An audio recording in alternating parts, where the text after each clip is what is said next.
अध्यक्ष महोदय, मैं आपको हृदय से धन्यवाद देना चाहता हूं। सबसे पहले मैं माननीय मंत्री महोदय जी, मैं आपको शिक्षक जो सरकारी स्कूल में शिक्षक हैं उनमें और प्राइवेट स्कूल में शिक्षक हैं, उनकी दोनों की गुणवत्ता, आपसे मेरा आग्रह है कि शिक्षक की गुणवत्ता को जब तक आप समय समय पर 3 साल, 2 साल, 4 साल, 6 साल के अंदर 3 पीरियड के अंदर उसका एग्जामिनेशन या उसकी ट्रेनिंग पीरियड को आप नहीं लेंगे तो सरकारी स्कूल के जो बच्चे हैं वो बेहतर भविष्य उनकी सुरक्षित नहीं होगी। तीसरी चीज, जितना सरकारी स्कूल में और कॉलेजेस में बच्चे हैं 400, 800, 600, 700, क्लास इतने कम हैं। 8 क्लास है, 9 रूम है, 8 रूम है, 7 रूम है। और स्थिति यह है स्कूल और कॉलेज में कि 20% बच्ची के लिए मात्र शौचालय बना हुआ है। पानी कहीं भी सरकारी स्कूल में। सदस्य, आप 6 बार मेंबर पार्लियामेंट हो ना? जी जी, 6 टाइम है ना। अब स्कूल का क्लासरूम तो उसका राज्य देखेगा, केंद्र देखेगा? नहीं, मैं वो नहीं कह रहा हूँ। मैं केंद्र पर आरोप नहीं लगा रहा हूँ अध्यक्ष महोदय, नहीं लगा रहा हूँ। मैं क्या कह रहा हूँ, मेरा वो है, मेरा कहना यह है कि जो बिहार या देश की जो सरकारी स्थिति है, आप सबसे ज्यादा बिहार कोटा में बिहार जाते हैं पढ़ने के लिए, आपको पता है अध्यक्ष महोदय। और कोटा में अगले साल लगभग 600 से 700 बच्चे किस तरह डिप्रेस के चलते आत्महत्या किए हैं, आपसे कोई चीज छुपी नहीं है। और आप वहां गार्जियन बन के, हमने कई बार सारे संस्थाओं के चेयरमैन से मैंने बातचीत की है, डिप्रेस में चले जाते हैं।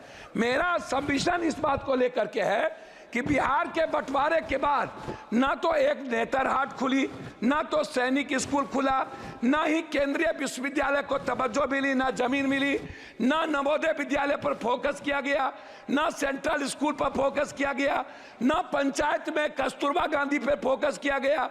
बच्ची के लिए कोई सुविधा नहीं। हम लोगों ने केंद्रीय विश्वविद्यालय का मांग किया था पटना यूनिवर्सिटी को लेके। एक केंद्रीय विश्वविद्यालय भारत सरकार के द्वारा मोतिहारी में खुली, जिसका इतना अनैतिक है शिक्षा मंत्री महोदय। मैं चाहूंगा कि हर परिस्थिति में वहां के जो विश्वविद्यालय के वीसी है उनकी पूरी कदाचार की जांच जो मोतिहारी है उस पर, और पटना केंद्रीय विश्वविद्यालय को बनाने का मेरा आपसे आग्रह हो। एक पूर्णिया कोसी सीमांचल का पूरा दूसरा उपराजधानी, मैं पॉइंट पर दूसरी उपराजधानी है मेरा, मैं 2 मिनट में खत्म कर दूंगा अध्यक्ष महोदय, थोड़ा दूसरी उपराजधानी है। क्या आप केंद्रीय विश्वविद्यालय बनाने के लिए पूर्णिया कॉलेज को आप देखे हुए हैं? दूसरा चीज है डीएलएड और बीएड। लगभग सरकारी कॉलेज में डीएलएड और बीएड को आपको खोलना चाहिए, क्योंकि शिक्षक को बढ़ाने की जरूरत है। उसमें हम कस्बा में और जगह चाहते हैं। इंटर कॉलेज को हम चाहते हैं रुपौली, और साथ साथ हम चाहते हैं कोढ़ा। इंटर कॉलेज हमारे क्षेत्र में सबसे ज्यादा कम है, उसमें हम आगे आपसे आग्रह करेंगे। आंगनबाड़ी पर आपसे आग्रह यह है कि आंगनबाड़ी के बारे में एक सोच बन गई है कि यहाँ अत्यंत पिछड़ा दलित आदिवासी खिचड़ी खाएंगे, आएंगे वो चले जाएंगे।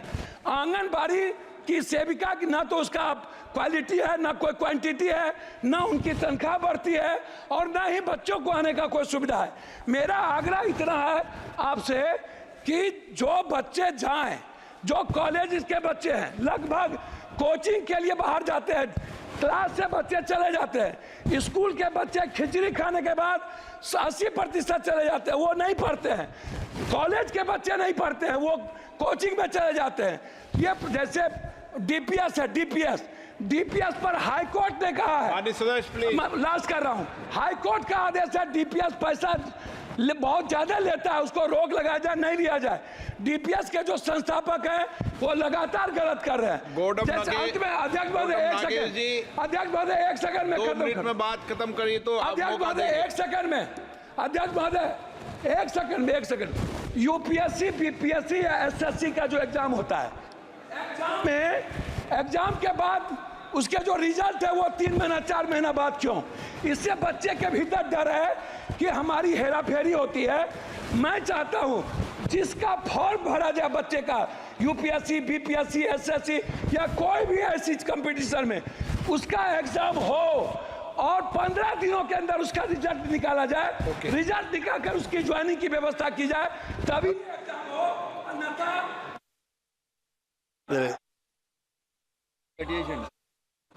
माननीय सदस्य अध्यक्ष, घड़ी देख लो और बोल लो। 2 मिनट से ज्यादा बोलना हो तो बैठ जाओ और 2 मिनट में खत्म करना है तो बोलो। सर 2 ही मिनट सर, हाँ, 2 ही मिनट सर। और माननीय सदस्य मैं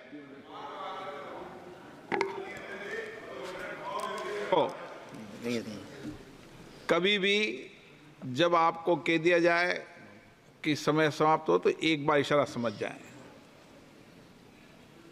आप एक दल के सदस्य हैं, लेकिन ये अधिकार नहीं है कि आप रोज ही बोलो।